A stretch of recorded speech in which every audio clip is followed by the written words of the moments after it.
좀 굉장히 책망스러운 말씀을 많이 해 오셨는데 제가 그림 하나 그리고 설명하도록 하겠습니다. 찬송가 449장을 하나님께 드리겠습니다.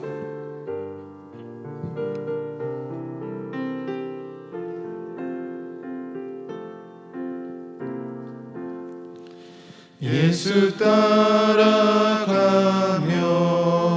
복음 순종하며 우리 행할 길 완하겠네. 주를 의지하며 순종하는 자를 주가 늘 함께 하시리라. 의지하고 순종하는 길은 예수 안에 즐겁고 복된 길이로다. 이사야에서는 아주 혹독하게 심판함과 어떤 그런 책망 이런 것들이 많아요. 이스라엘 역사를 바라보 이사야 선지자는 선지자 중에 최고로 많이 사역하신 분, 한 60여 년 가까이 합니다. 왕이 한 4번 지날 정도로. 그러니까 우시야 왕이 52년을 해요, 왕을. 그 끝부터 지금 시작해요. 우시야 왕 해놓은 나라 끝부터 쭉 시작하는데, 우시야 왕도 처음에 하나님을 잘 이렇게 섬기다가 하나님이 이제 강성대국이 되고 나니까 이게 교만해져가지고서 참 사람은 참 신기해요. 왜 그런지 모르겠어. 옛 것을 다 잊어버려요. 저와 여러분 마찬가지일 겁니다, 아마. 한국에도 보면 동양사상에도 보면 이런 어머니의 교육이라는 게 교훈으로 많이 나지 않습니까? 엄마가 주로 아이들에게 매를 치고 신사이등 같은 분, 그런 분들은 이렇게 자식에 대해서 이렇게 공부를 시키는. 이 이사야가 처음부터 말하는 게 이 우시야 왕, 그 아들 요담, 아하스, 그 다음에 또 히스기야, 요 4왕이 있을 때 존재한 분인데, 이 히스기야 왕 얘기를 많이 해요. 이 히스기야 왕 때는 어떤 일이냐? 그 히스기야 왕 때는 이제 할아버지죠, 진주 할아버지 우시야 왕이 해놓았던 그 여러 가지 그런 산당이나 뭐 우상 숭배 같은 거 이런 것들은 너무 많이 나온 데다가 정세가 이제 북이스라엘은 아수르하고 대적을 하고 요람하고 이제 합쳐가지고 북이스라엘이 이제 전쟁을 강성대국을 만들어서 아수르가 못 내려오도록 하고 막아주고 있고, 그래서 북이스라엘이 남쪽에 있는 왕에게 함께 동맹하자, 요람 아람하고 북이스라엘 남하고 같이 동맹하자, 형제지간이 아니냐. 근데 남쪽에서 그래요. 안 한다. 그래가지고는 북아람과 이제 북 형제 나라가 북이스라엘이 이제 남쪽 쳐들어 내려올 때 이제 이 아하스 왕은 저쪽에 우시야 아들인데, 아하스 왕은 그 위에 있는 아수르 왕에게 원조를 보내요. 원청을 보내. 그래가지고 아수르가 와서 아람을 쳐부심으로 다 손들고 그냥 침략을 못해요. 그러니까 이 역사가 전부 나와 있는 게 국제 정세와 국내 정세가 막 혼돈이 돼가지고서 모든 결론이 하나님으로 딱 결론이 맺혀져요. 하나님 말을 안 들으니까 그런 거야. 전부 다 지난 시간에 얘기했던 것처럼 하나님의 손아귀에 다 우주가 들려 있고 하나님은 주권으로 운행을 하시는데 하나님을 자꾸 잊어버리는 거예요. 잊어버리니까 이사야 선지자를 통해서 이제는 하나님이 도저히 안 되겠던지 이제 경고를 막 해제끼는 거예요. 1장부터 경고를 막 해제끼요. 하늘이여 들으라, 땅이여 들으라. 사람에게 증인을 못 세우니까 이사야가 이제는 자연 계시의 증인을 시켜요. 하늘이여 증인해 주십시오. 땅이여 네가 증인해라. 사람들이 이 모양 이 꼴이란다. 하늘과 땅이나 천지만물은 다 하나님 어떤 말씀에 순종해서 잘하고 역사가 이루어나가는데, 이 사람만 이게 하나님을 배반해서 어머니가 생각할 내가 네 자식을 낳았는데 네가 나를 배반하였도다.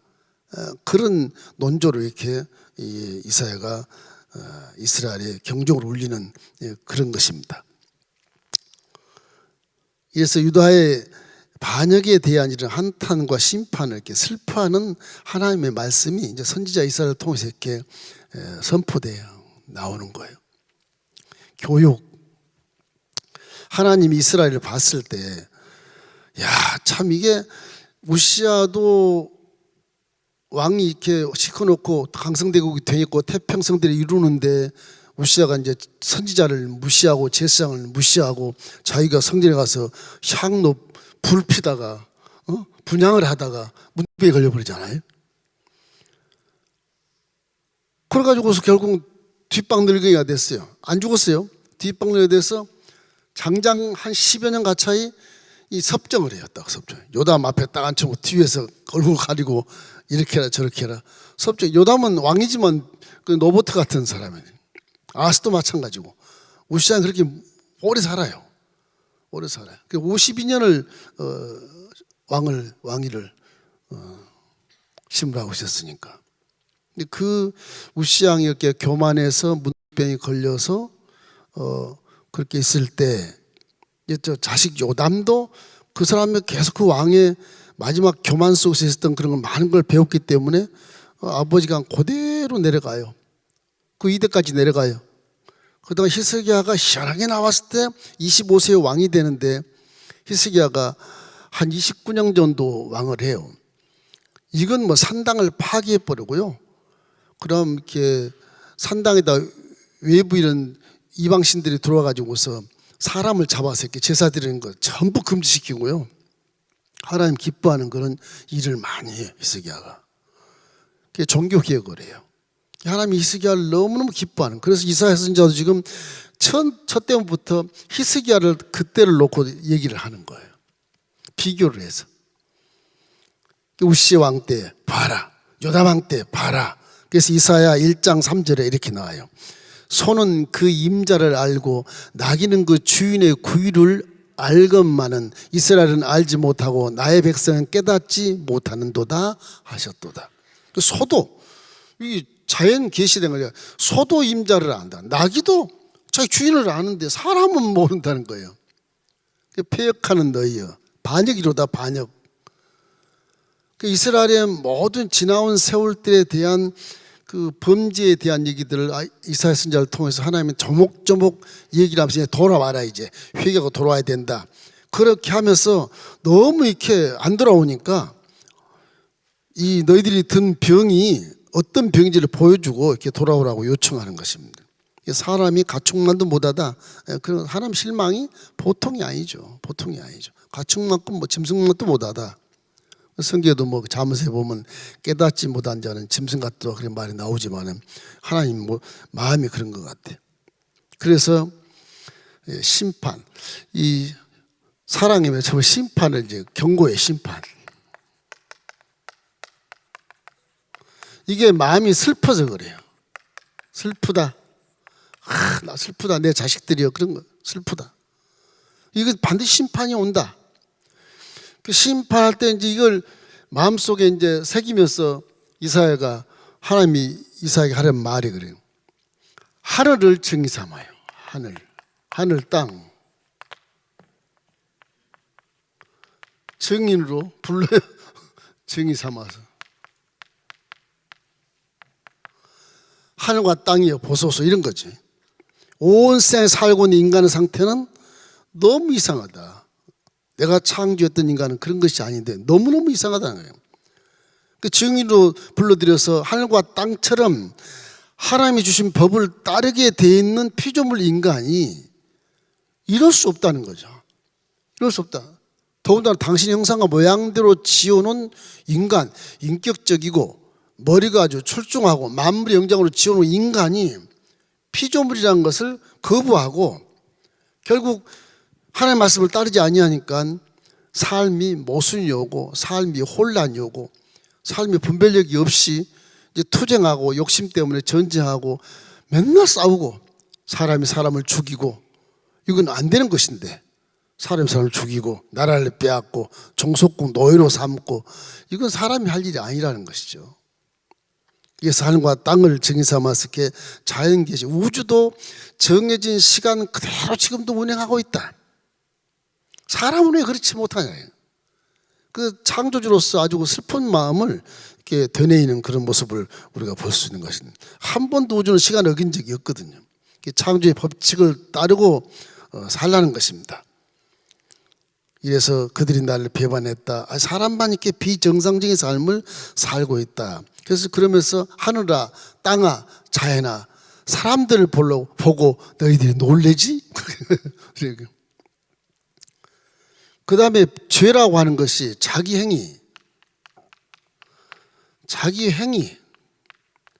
행위로 죄를 지었다.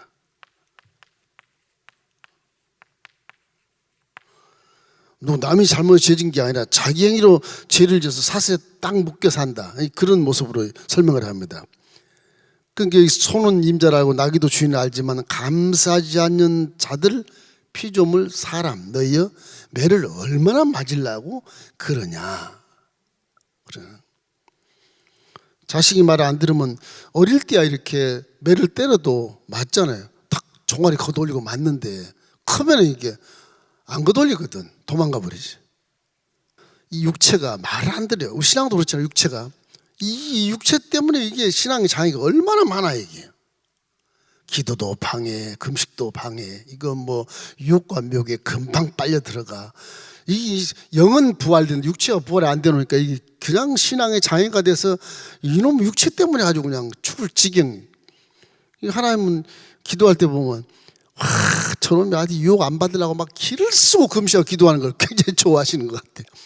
저놈이 상당히 마음 심지가 좋구나. 그냥 넘어간 거는 이게 그냥 지혜로 넘어가는 거예요. 이제.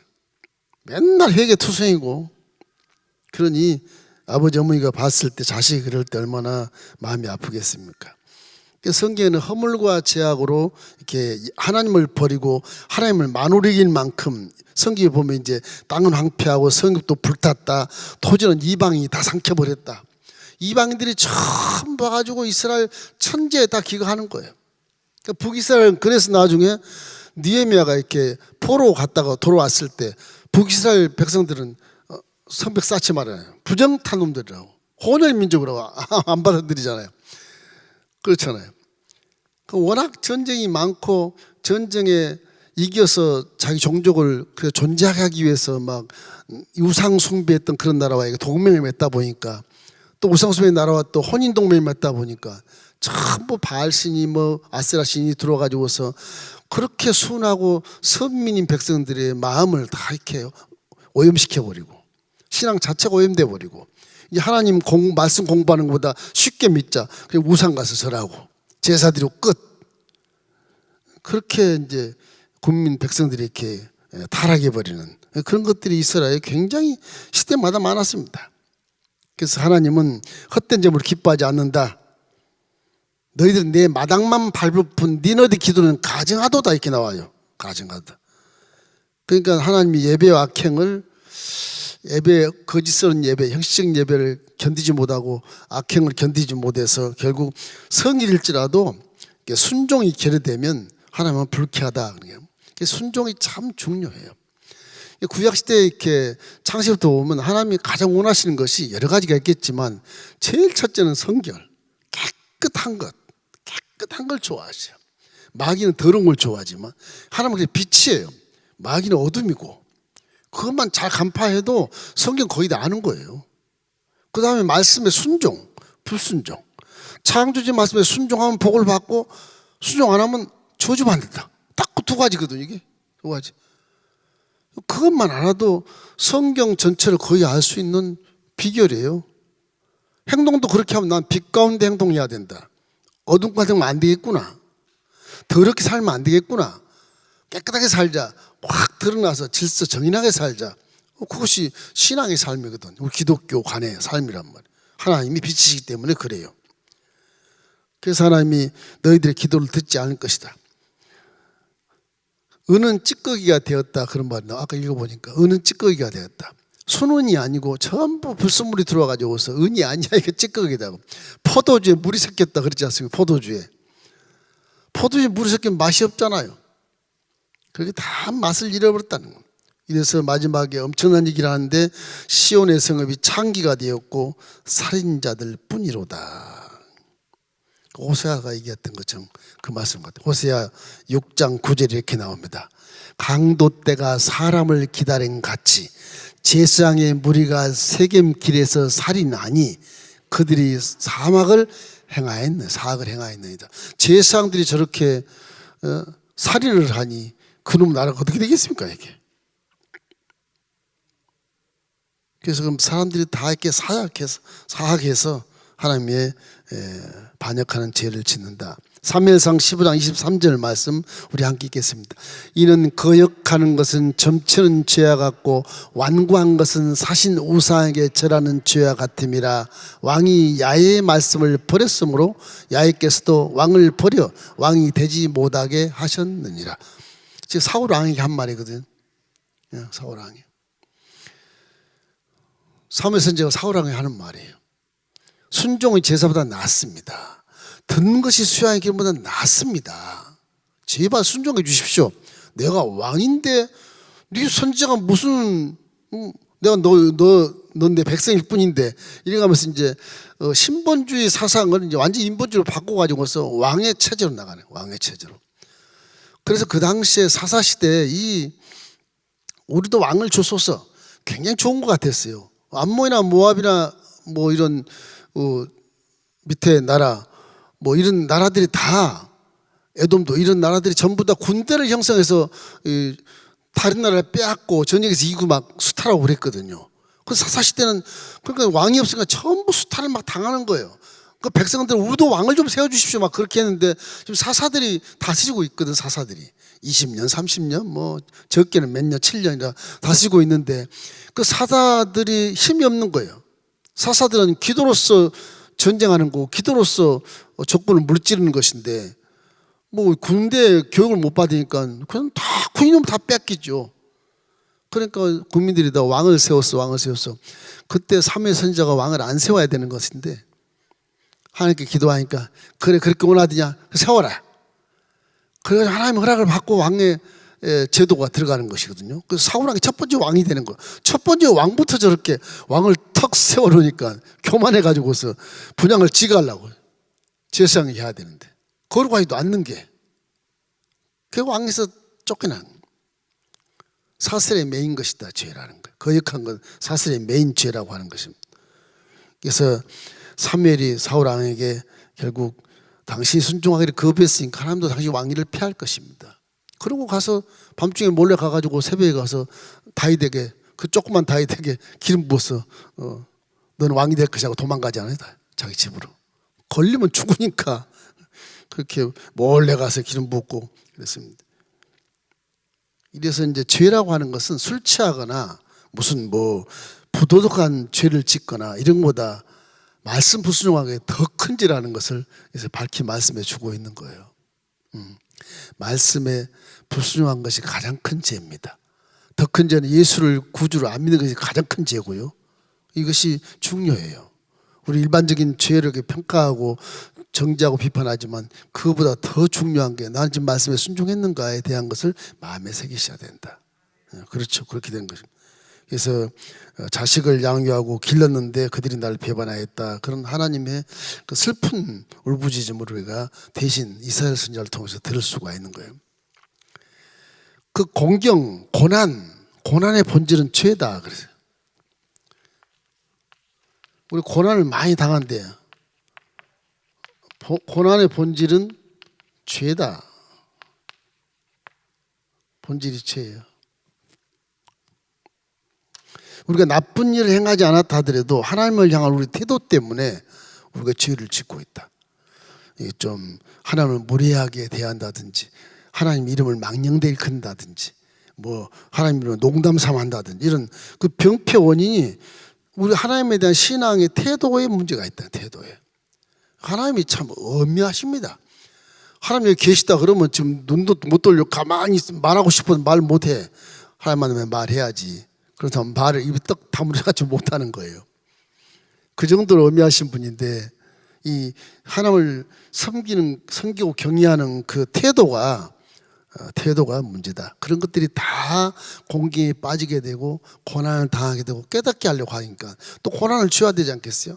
징계를 해야 되지 않겠어요? 깨닫게 하려니까. 사람 모르는 하나님은 다 알고 계시죠. 징계를 하면 그때 깨닫게 해서 또 앞으로 바로 서게 되고, 하늘과 땅이 전하는 이 메시지를 듣고 이제 하나님 앞에 엎드려서 이렇게 회개하라는 거예요. 회개. 이사야 2장 22절에 나와요. 한번 읽어보십시다. 너희는 인생을 의지하지 말라. 그의 호흡은 코에 있나니 세말 가치가 어디 있느냐. 우리 인생은 육체가 먹고 마시 누리는 것을 자꾸 원하기 때문에 이게 하나님을 떠난 인생이 그런 것이거든요. 살아야 되니까. 에덴에 있었으면 그거 안 구했었는데 다 그냥 주시고 그냥 안 주시도 그냥 하나님 예배한 거 다 따먹고 살았는데, 에어컨디션 돼가지고 비 하나도 살고 육체로 그대로 살 수 있고 세포가 안 죽고 뭐 변화도 안 되고 그대로 살 수 있었는데, 이게 하나님을 떠나 나오니까 이것이 환경 속에 모든 것이 파괴되고 오염돼 가지고서 100년도 못 사는 인생이 돼버렸지 않습니까? 그 사람은 흙으로 만들어서 호흡됨 생명을 불어넣어서 살기 때문에 생명을 뺏어가 버리면 그냥 흙으로 가는 거예요. 그 생명이 영혼이에요.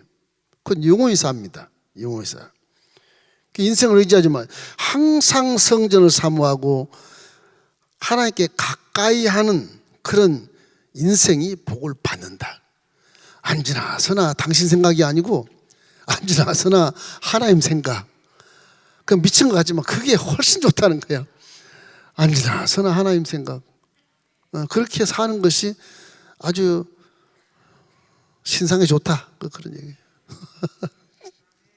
여러분, 하나님만 믿고 살고 우리는 신학시대에 와서 이제 이런 이사선지자나 뭐 이런 히스기야보다도 훨씬 중요한 건 여러분과 제 속에 성령이 와 계시니까 이제 하나님 자녀이기 때문에 우리 자녀는 그분들보다 훨씬 더 많이 아버지를 만나게 돼 있어요. 그것이 우리 특권이지만 의무고 책임이에요. 히스기야나 이런 이사야 선지자나 이런 우시야 왕이나 이런 왕보다도 우리 하나님과 더 가까이 있는 자이기 때문에 복을 받게 돼 있어요. 자꾸 기도를 쉬지 말고 하라는 그 의미인 것입니다. 기도를 자꾸 하다 보면 깨달음이 많아지거든요. 이게 내가 뭐 배운 게 없어도 기도하면 깨달은 게 많아지거든. 그래서 시편 115편 1편에 다윗이 이렇게 말합니다. 야훼를 의지하는 자는 시온산이 흔들리지 아니하고 영원히 있음 같도다.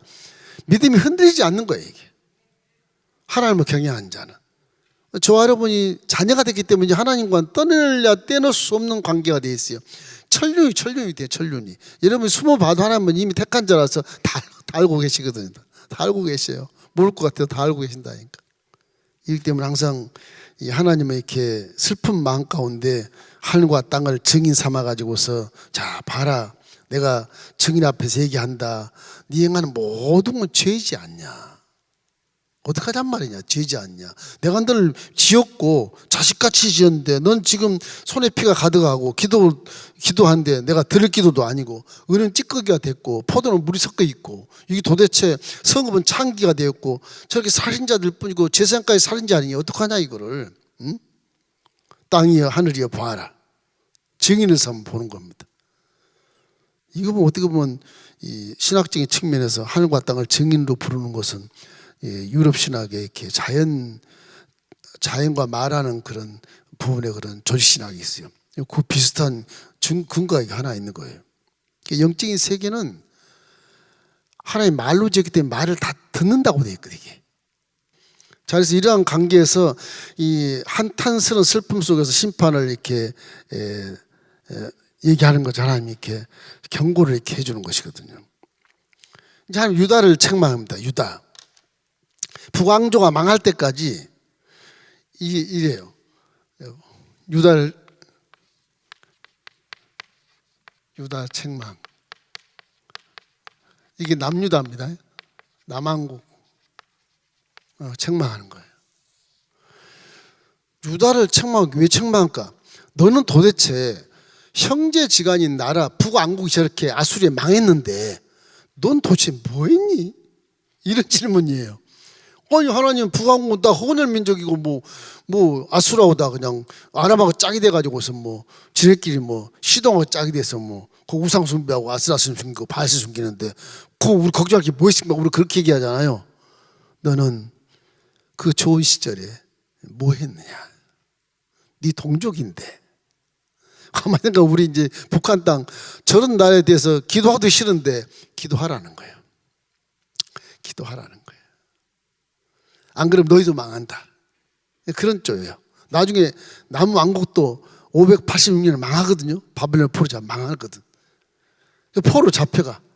그 여기서 이제 남왕국 유다에게 책망하는 것이 망할 때까지 다윗 왕조는 무엇을 했냐? 북이 망할 때까지. 그 대민족적인 각성과 회개를 말씀하신 거예요. 이스라엘을 통해서 회개라. 아니 북왕국은 열집하지만 다 우리가 원수같이 사는데요. 그래도 회개. 동족이니라. 사람은 독불장군이었고 더불어 살아가는 그 하나님의 어떤 사랑의 마인드를 가지고 살아야 된다 하는 것을 가르쳐 주는 것이죠. 이래서 이스라엘 활동 중에 우시야 왕과는 별 상관이 없어요. 이미 이게 서거하기 전에 죽기 전에 얼마 안 돼서부터 이사야가 이제 사역을 했으니까 그 밑에 요담과 아하스와 히스기야 시대, 새 왕의 시대에 이제 얘기를 하는데 주로 히스기야 시대에 얘기를 하는 것입니다. 우시야 왕 때 강성대국이 돼서 그때는 막 북한도 도울 수 있는 그런 때였거든요. 잘 도울 수 있는 거예요. 그 좋은 태평성대 강성대국일 때 와, 그럼 얘들은 뭐 했냐 이래, 뭐 했냐. 안 돕고 뭐 했냐는 거죠. 북한을 좀 설득시키지 뭐 했느냐 이런 얘기야. 지금 북왕국에 대해서 그렇게 얘기해요.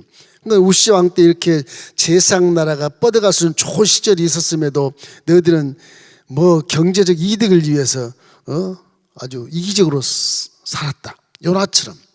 요나야 니네에 가서 복음을 전파할. 무슨 소리 하시는 거예요 도대체? 니네가 아수르거든요. 아수르가 니네예요. 저 히데겔 강 바로 그 옆에 있는 니네의 성이 있습니다. 이스라엘 선지자 거기 가서 무슨 복음을 전해 우리 원수를 그냥 다시스로 가겠다고 지주교에 빠져버렸잖아요. 도망갔잖아요. 가만 두시겠어 하나님이요? 하나님 불순종한 선지자가 있으니 가만 두시겠나? 그럼 쫓아가서 그냥 풍랑 일으켜서 고레 뱃속에 들어가게 해가지고서 살인범 해계 다 한 다음에 고리야 토해가지고서 그거 가가지고서 이 니네 가서 복음을 증거하면 12만 명이 살지 12만 명. 그 하나님 말씀을 순종하는 게 옳은 거예요. 불순종하면 손해 막급이에요. 이거는 이래도 그렇고 저래도 그러니까 순종해버리자. 그게 훨씬 나아요.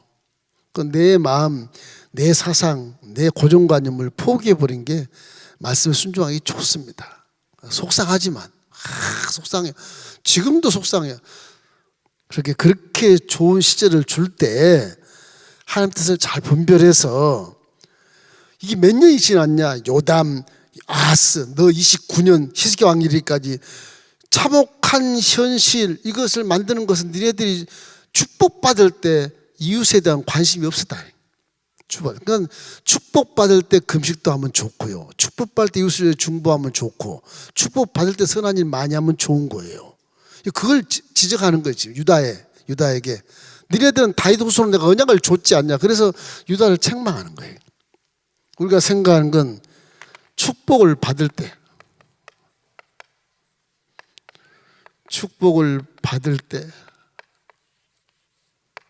또 좋은 일이 있을 때 좋은 시대에 이웃을 돌보라는 거예요. 생각해라.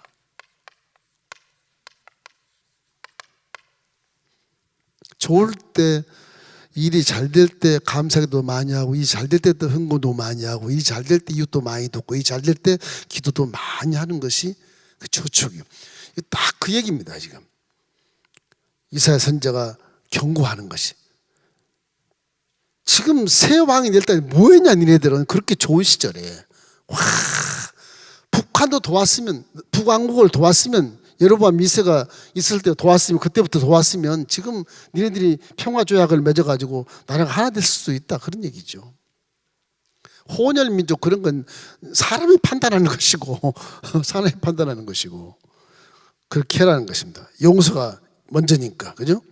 우시왕 북왕국 그 섬겼던 교만을 그대로 답습해 가지고서 지금 이 나라가 지금 휘청거리는 거예요. 휘청거려. 그 요담과 아하스 왕이 뒤를 이어서 무엇을 했느냐 그런 뜻이고, 히스기야 너도 도대체 무엇을 했냐 그런 뜻입니다. 지금 그 부유한 물질, 부유한 문명, 잘 사는 것, 이것이 좋은 거죠. 그 자리에 먹혀 있다가 보이지 않는 외세의 나라는 더 강성해지는 거예요.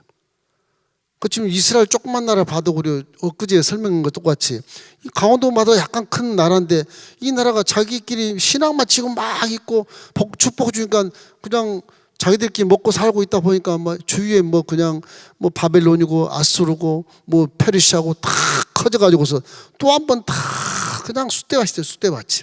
숫대밭이 되잖아요. 바벨론 포로 잡혀가고. 그래서 이웃을 자꾸 사랑하는 것이 동맹 아니라 큰 연합하는 그런 군대가 될 수 있고, 연합한 나라가 될 수 있고, 나라를 키우는 방법이 될 수 있죠. 그런 것입니다.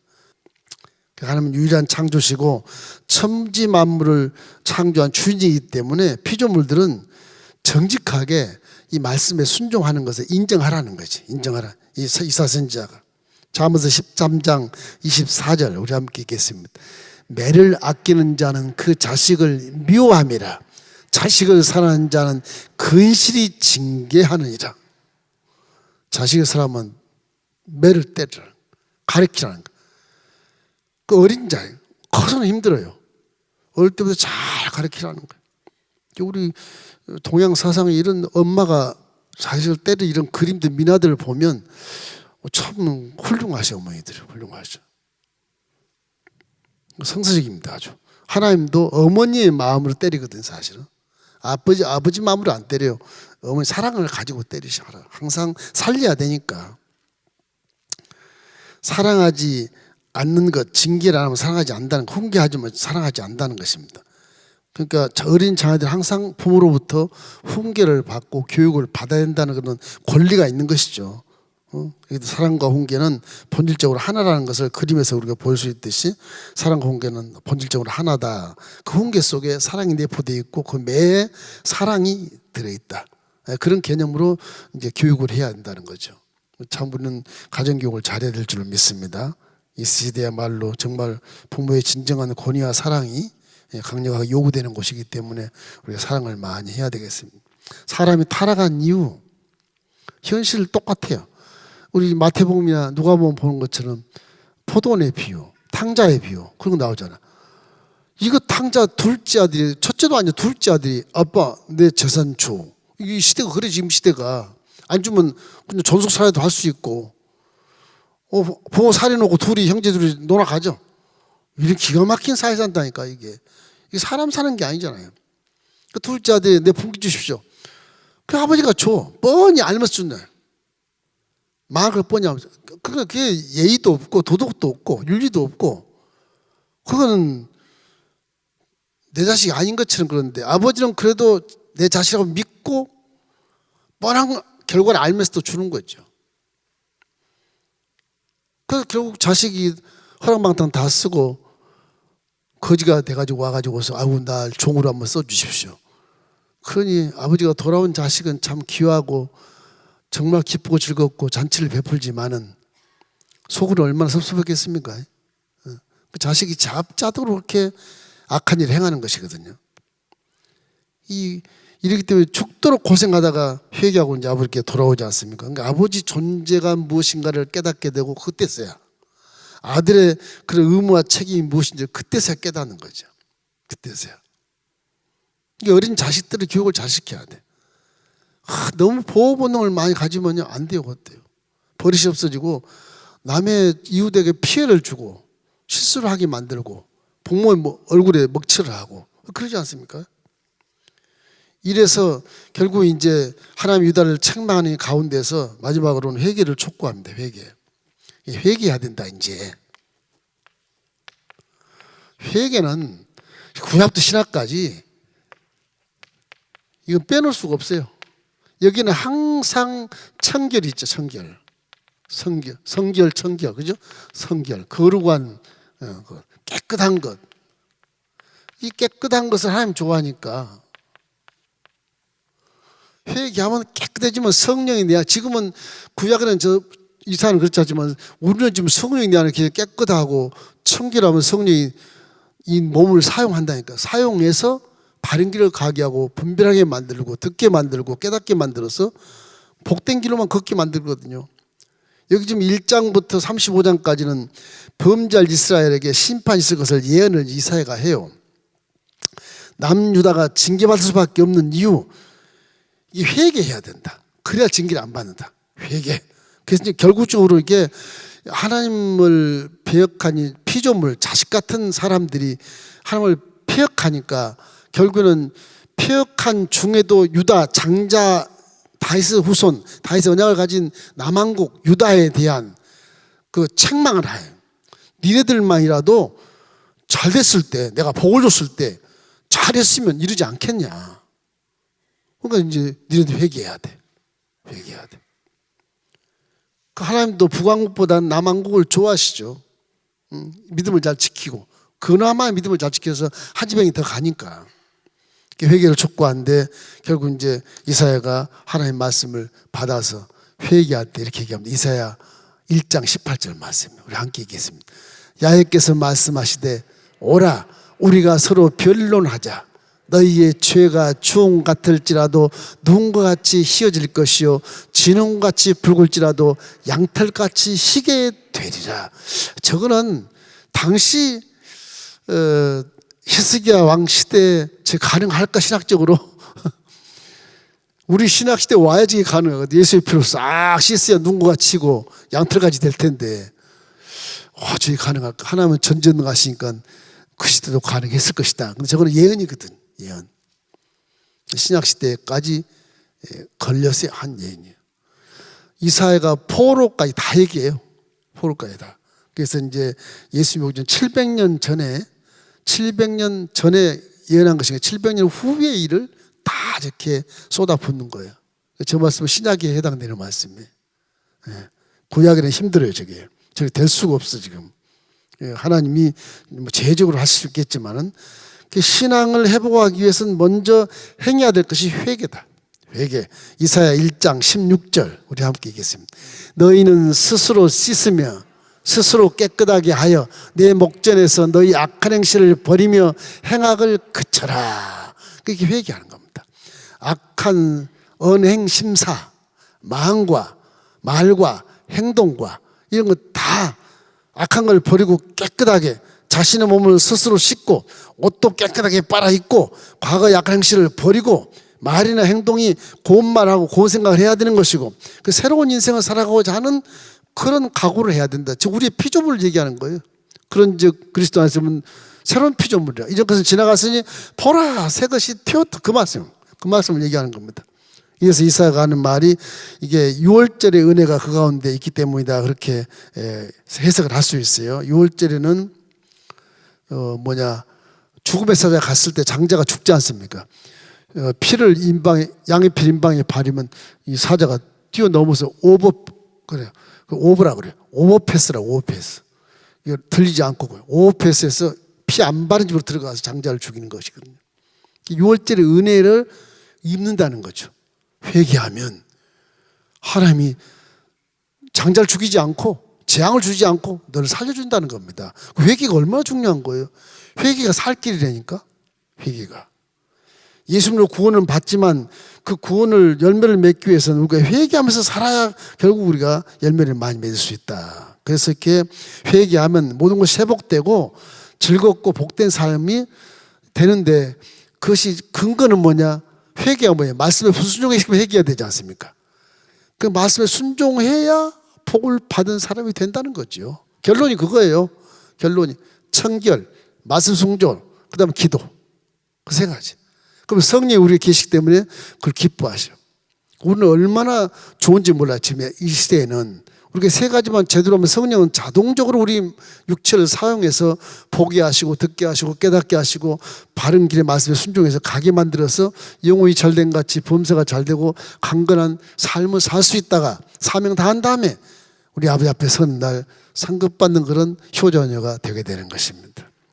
요 호세아 6장 1절 읽고 마치겠습니다. 오라 우리가 야훼께로 돌아가자. 야훼께서 우리를 찢으셨으나 도로 낫게 하실 것이요 우리를 치셨으나 싸매어 주실 것입니다. 다 예수 그리스도의 시대를 예언한 겁니다. 여러분 우리는 그 시대와 살고 있으니까 이사야가 예언했던 것이 그대로 척척 들어맞았잖아요. 맞아서 우리는 항상 마음속에 언제나 회개하고 청결한 마음을 가지고 청결한 말을 하고 청결한 행동을 하고 말씀에 순종하며 기도만 잘하면 여러분 속에 있는 하나님의 영 성령이 가만 안 두셔. 성령이 여러분에게 복을 주시고 질병을 치료해 주시고 문제가 해결되고 우리에게 은혜를 베풀어 주시는 것입니다. 6월절의 은혜, 우리 살린다는 거예요. 회개는 살린다는 거예요. 그러니까 신학에 오면 회개는 구원에 이르는 지혜라고 말하는 것처럼 그렇게 나오잖아요. 6월절 은혜를 받기 위해서 회개하라는 거예요.